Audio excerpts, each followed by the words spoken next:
He ended up messing up royally and costing us $400.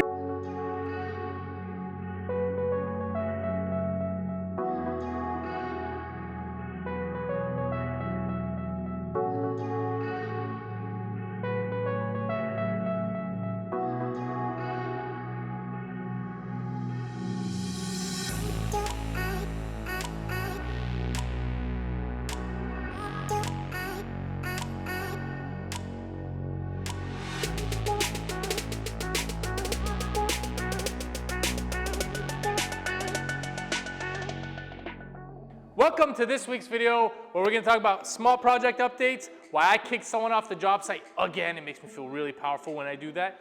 And we're going to go in depth on doors, the cost of doors, and a bunch of details on the doors. What details on the doors? We're going to talk about the framing out of the doors, the jambs, setting them up, hanging the doors, what type of doors you want, all things doors. And lastly, money. So let's jump right into it. As you guys saw in last week's video, we demoed the shed, we're working on the pool, we had our tile going in, we're trying to get our floors in, but we haven't gotten floors in. Why, Eddie? Because when the flooring installers got here, we had some problems, so let's show you that now. We always end up in front of the infamous fireplace. What you see below me is self-leveling concrete. This is kind of where the problem arose with the previous floor guys, and I decided, hey, I don't want to work with you guys. I don't think you guys know what you're doing, because I don't know much, but I know that this is wrong. And at that point, we have a problem. So they started pouring this out. When I realized, like in these areas, that it wasn't fully smooth and it was kind of bumping out and grainy like this, I was like, hey, that seems like a problem. I feel like you guys didn't clean the floors properly. And I also feel like there either has to be some type of sealant or something that goes on here before you pour self-leveling concrete because of the moisture that's inherently in wet concrete. I said, hey, I think it's gonna start separating. And they're like, no problem.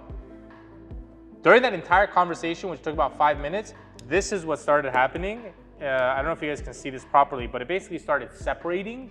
And I was like, yo, this is a problem. I just told you guys to separate. The floors are dusty like this. I don't feel comfortable with this. What's going to end up happening, as you guys can see, it has already happened over here, is it starts separating. So when you start walking on these floors and they start breaking off like that, underneath the set plywood that's glued on top, you're basically gonna create mushed sand underneath the floors that's gonna cause the floors to come up, big problems. Might not happen for a year or two, but that's something that I'm not definitely okay with at all on our project. So I had to say, hey, you know, we gotta go our separate ways. It's gonna take me a couple more days to find someone to do the work, but it is what it is.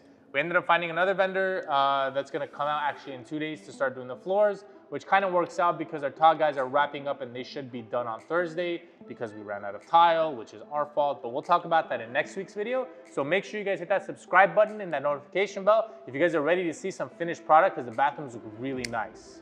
Just like everything else, prep work is the most important. With your door jambs, your framing is basically all the prep work. You gotta make sure that everything is done properly in the framing stage so that you don't face issues once your door stars are here installing the doors. I'll give you guys a couple pointers. The first one being is the opening of the door. In our case, we have pretty much 32-inch doors throughout the house, and a couple are smaller, a couple are bigger. But whatever size your door width is, you want to add 2 inches. That gives you an extra inch on each side, which takes into account the door jamb thickness as well as some wiggle room for your door installers. As far as the height, it's the same rule of thumb, 2 inches. So if you have an 8-foot door, you want to go 8 foot and 2 inches. If you have a 6'8" door, you want to go 6 foot and 10 inches. These are just the standard door sizes that I'm going over, so you may have custom things, but that's basically what you want to look out for. The reason that you have those 2 inches on the top and bottom is to take into account the floor thickness, whether you do engineered floor vinyl or whatever you end up doing, you have enough room, and for the jamb up top. Plumbness is also an important factor, so you can check plumbness 2 ways. This way and that way. This actually checks the wall, this checks the interior of the door. You want to make sure the interiors are plumb because if they're off by too much, your door guy will not be able to slide his door jambs in. Now, if the walls are not plumb, you're going to face a whole nother issue where your jambs stick out too much and you got to bring extra moldings and cut them down. It's a whole ordeal.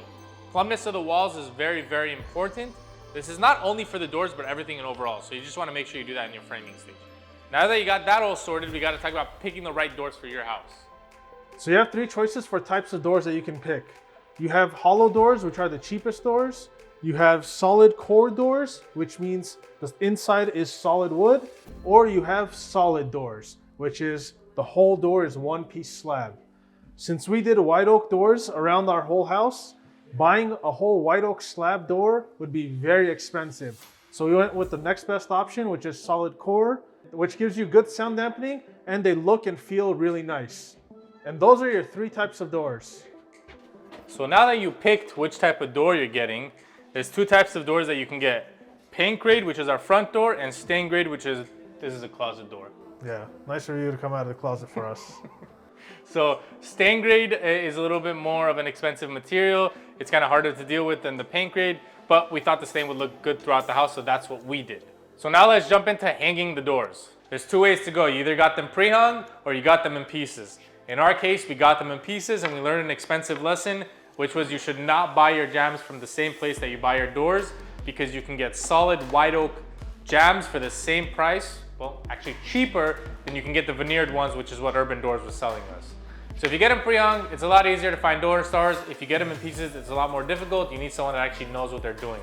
Basically what they do is they'll take the door jamb, they'll put this, I guess this is called kind of like a stopper, right in the middle, they'll nail it, they'll do the entire door jamb all the way around, they'll route out the hinge pockets for the hinges to go into, and then they'll put them up and install the doors on them while they're hung.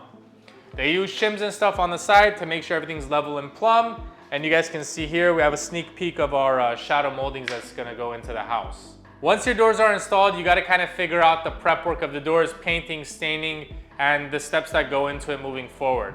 So we'll talk a little bit more about the details, and then finally, most importantly, the cost of this for us.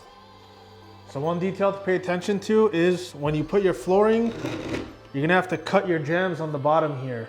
You can see it's already been cut for this tile. When we put the wood floors in, we're gonna have to cut this jamb all the way down, both sides, for all the doors.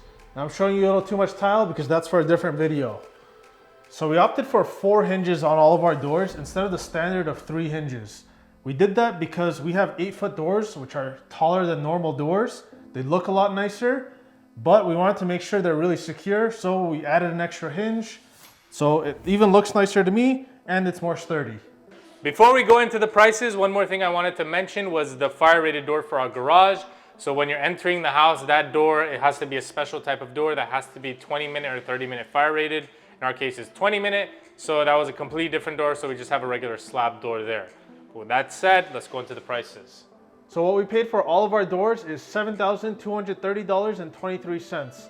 That includes all the interior doors, this front door, and the fire rated garage door. With that cost, what Eddie fails to mention is the install cost, because he ended up messing up royally and costing us $450 extra money.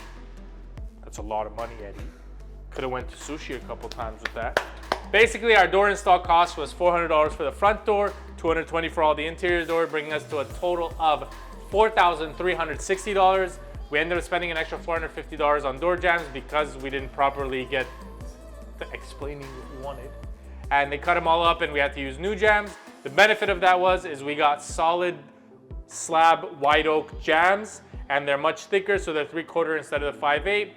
Overall better product. We also learned that those are a lot cheaper than the ones that we had previously bought from Urban Doors. So lesson learned, I guess we call it a $450 lesson.